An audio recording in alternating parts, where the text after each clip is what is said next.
Hello, this is Mrs. McClendon, and this is a PowerPoint on Pronouns Part 2, Pronoun and Antecedent Agreement. We talked last time about pronouns, so we're really working with personal pronouns. There are other kinds of pronouns, there's several kinds of pronouns, but these are the ones we use most frequently, and honestly they're the ones that give us trouble. So that's why we're even studying them at all. Notice I have two charts. Subject pronouns and object pronouns. Subject pronouns, they can be the subject of a sentence. Object pronouns will be some kind of object. You can always just put the little word to in front of those words and it will work. Let's take a look at the subject pronouns. Whoops. We've got two columns, singular and plural. So when grammarians talk about number in language, we're saying whether it's singular or plural. I like to say grammarians are not real good at math. They can't handle but two numbers. So what do they mean by number? Singular or more than one? Plural. But that makes it a little confusing over here because you get to this row and you see first and second and third and you think, hey, those look like numbers to me. But for grammar people, they don't call them number. They call them voice or point of view. So we have first person point of view, second person point of view, and third person point of view. So first person point of view always refers to self. Who grammar people, again, I say they're stuck up. So who's number one? Moi, self. I, or plural, myself and others, we. All right, second person. If first person is self, second person is the person I'm speaking to. You can point your finger to you.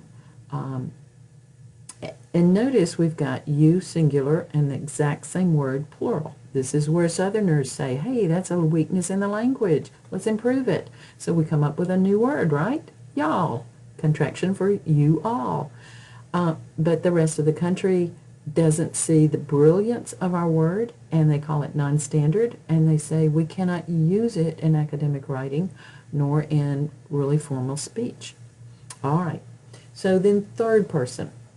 First person, self. Second person, I'm speaking to. Third person, I'm speaking about, or I'm speaking of these people, or things, or ideas. So he, or she, or it, for singular, plural is they. And notice for the object, same words, just different forms. The first group can be subjects of sentences. These are some kind of objects. So to me, to us, to you, to him, to her, to it, to them. And then we also have the same words with different forms that form possessive. First person, my, or it's mine. Plural, it's ours, our, or ours. Your and yours. And his and her, or hers, and its. It is her book, or the book is hers. It is its. The cat lost its tail. Notice its, of course, you got to be careful. ITS is the possessive. The contraction ITS with the apostrophe stands for it is. And same thing for plural. There, THEIR is the possessive. THEY apostrophe RE is the contraction. At the college level, you should not get those mixed up. If that's a problem, just do whatever you have to do to conquer that problem. All right, so here's my little cartoon just to help us get it in our head. First person, hello, self. You, I'm talking to you, and we do not address our readers directly. And then the ideas, the people, the things we're referring to, third person. All right, so what's the problem that we're addressing today? It's called Pronoun and Antecedent Agreement. Whoa, what in the world does that mean? Well, look at this sentence. What's wrong with this sentence? A student can achieve their goals with hard work. Sounds good, right?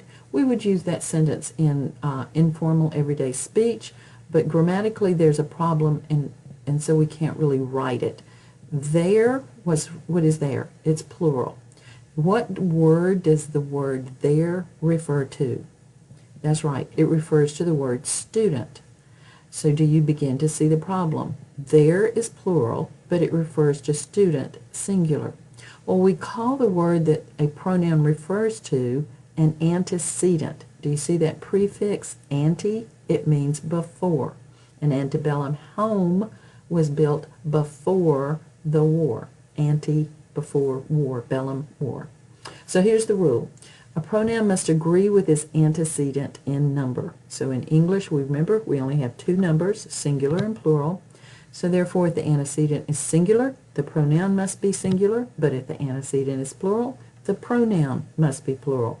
They have to agree in number. The word, the pronoun, and the word that it refers to, known as the antecedent, must agree, both singular or both plural. But so why is this a problem? Well, notice third person singular. It suddenly just does something different than any of the other pronouns. It distinguishes between masculine and feminine and neuter. The others have no distinction. So look at how this actually ends up working. Look at this sentence. A successful person will keep their goals in focus. So you know there is plural. The word that it refers to, the antecedent, is singular, so that is a problem. How are you going to fix it? Well, the best way, my preferred way, is go with a plural antecedent, and then you can use that word there. Successful people will keep their goals in focus. If you wanted to, or you needed to for some reason, keep a singular antecedent, then you're going to have to change to the singular pronoun. But what's the problem? That his or her. Well, how do we know if it's masculine? Or how do we know if that person is a female? We don't. I guess we know it's not an it because it's a person, but we have to say his or her. Now, back a couple of decades ago, we would always just use the word his, the masculine, to refer to either males or to a group that could be either masculine or feminine. But then in the 60s and the 70s, we had the women's liberation movement come along, and women began to say, hey, what about the feminine? Why do we always have to use the masculine? It's such a male-dominated society. So we had to go with his or her. That just gets awkward. It's okay once, maybe okay twice, but if you do it over and over and over again in a paper, it gets to sounding rather awkward. So try to avoid that wherever you can. Now look at this next one. A successful person has a very strong work ethic.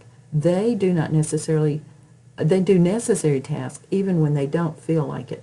So again, you've got they, and again they. What is the antecedent? Well, it's not in the same sentence, but that's okay. It is understood to be in the sentence directly before it. That's fine. So here we go. Person. So we've got this problem. Again, singular person, they, plural. We can easily change to people, and now it's very clear. People is the antecedent for they, and again, this antecedent for this they. Very, very clear. Okay, here is a good improvement. We eliminated a lot of extra words. Successful people do the necessary task you know you have to do. What just happened? We switched person. Here we're talking about people. We're talking about people. There's third person. But what do we have here? Second person. We cannot switch person in a paper, especially in just one sentence. And besides, what are we doing? We're using you, which is second person, which is banned in academic writing. So we could say successful people do the necessary tasks they know they have to do. All right, so what have we learned? Just to recap real quickly. Pronouns and the words they refer to, known as antecedents, must agree in number. Must both either be singular or plural. And we remember that academic writing should not use second person.